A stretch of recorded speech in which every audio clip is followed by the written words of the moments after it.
YouTube. How are you? Friendly neighborhood crustacean swimming over to you. Oh, I was discussing with somebody about how we deal with pain. And my therapist told me one of the reasons people get addicted to pain pills or whatnot, and let's just say pain pills, is because, let's say you broke your arm. You fell down, you fell just right, and you broke your arm, like right in here.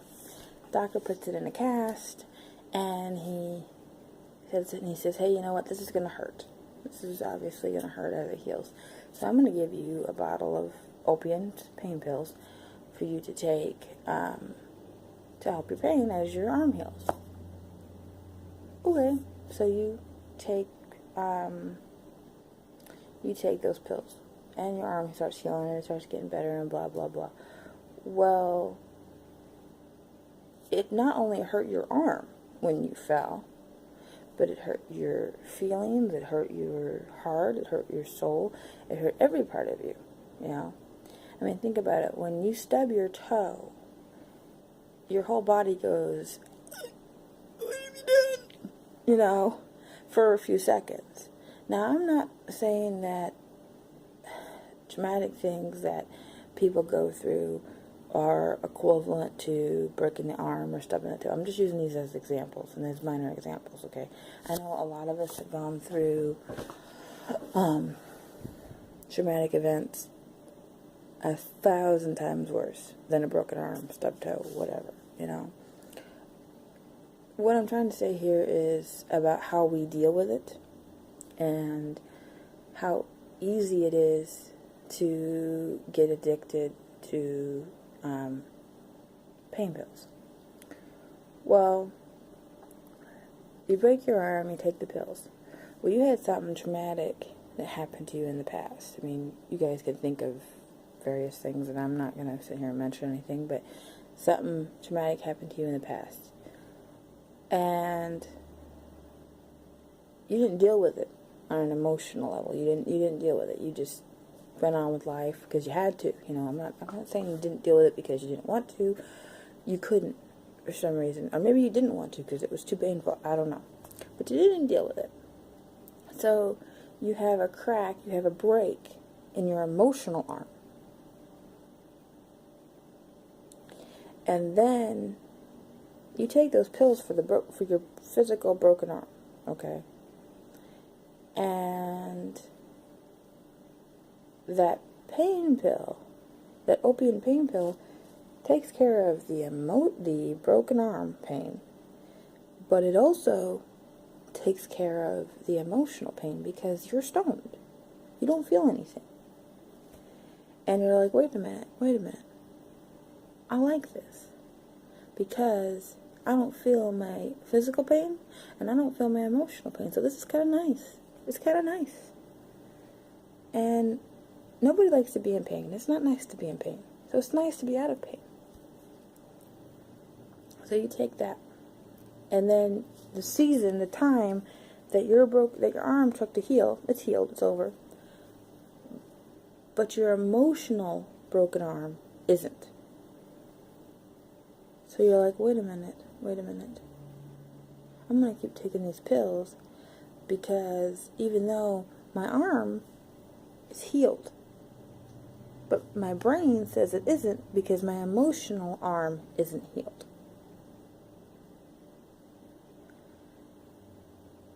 And I can tell you from experience, that is very easy to do. Now, I have had some problems with pills and biting into me and saying, and, you know, I've had some problems with it, yeah. I never went to rehab, I never did any of that because I recognized what it was and stopped it.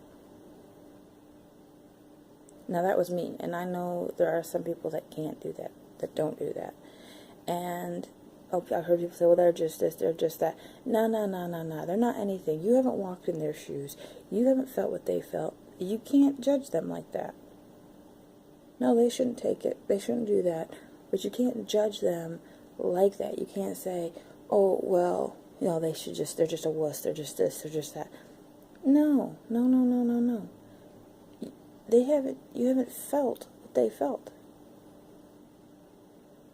So to say somebody's just a wuss because they keep taking pain pills, or they're this or they're that, okay, that's so wrong, that's so inappropriate, and I hate it when people do that. I'm like, you don't know what they felt. So getting back to the emotional broken arm, how do you fix that? You can't cast your soul, right? Well, you can, actually. Huh? How do I cast my own soul? That's weird. How do I cast my emotions? That's weird. No. Go find somebody professional to talk about what you're going through. I mean, I could put resources in the description and stuff like that, but and I might. The reason I'm saying I might is because every situation is different, and every situation needs a different approach. Some people can't go to therapy, traditional therapy, because of financial reasons, because of whatever reasons. So they go to a pastor, they go to a rabbi, they go to an imam, they go to whoever, and they sit down and they talk with them. And in some cases, that's fine. That works. But you have to find someone to help you deal with your emotional baggage. Now, I have a lot, and I've gone to therapy, and I want to continue to go to therapy because it really helped me. It helped me look in the mirror and talk my feelings out in a very safe place where no one would judge me, no one would say, well, whatever. Because sometimes the people closest to you, they mean the world, they are trying to help you, blah, blah, blah. But they're so close, they can't see the forest for the trees. That's not their fault. That's just the way it is. So, I was just, something I've been thinking about. Tell me what you think. Do you think that what I'm saying is complete BS, or is it actually something that makes sense? That that if we deal with our emotional baggage, our emotional hurts, our emotional pain, then it would be a lot less easy for us to get addicted, for us to get addicted to pills, to alcohol, to porn, to whatever, because we have that center, that peace, that whatever. And somebody told me, oh, well, once you deal with it, you never feel it again. No. I don't, no. Most people in a professional setting will tell you that you always have a scar, you always have some level of something. Things can trigger memories, things can trigger pain just as much as when you have an old injury and they have the rain and the rain comes. Okay? So people, no. Just because you have something there that says, oh, well, this smell or this color or whatever triggers my memory of this traumatic event, that doesn't mean that you haven't found a level of peace with it. That means that it just triggered a memory. That's all it did. It triggered a memory. Bad, good, or in between.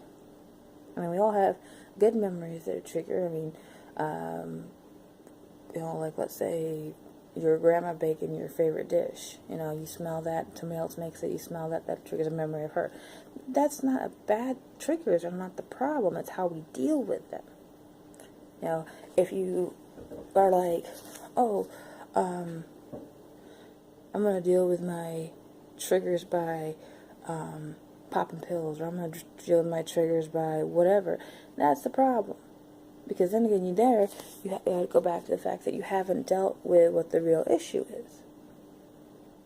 The real hurt. You haven't cast that problem and let it heal. So, I mean, it's it's hard when you go through things like a loss of a loved one or abuse or whatever. It's hard. It really is. And it leaves a scar. But just because it leaves a scar doesn't mean you haven't got a level. The ideal thing a therapist told me is that you can bring out that memory, say, yep, this happened to me, this happened to me, and it was awful, and it was horrible, but I'm okay. It doesn't control me. It doesn't control how I react. It doesn't control how I feel. It still hurts. It still hurts, but it doesn't control me. And there's a difference there. So, thanks guys for watching. I appreciate it. See you in the next one. Mwah.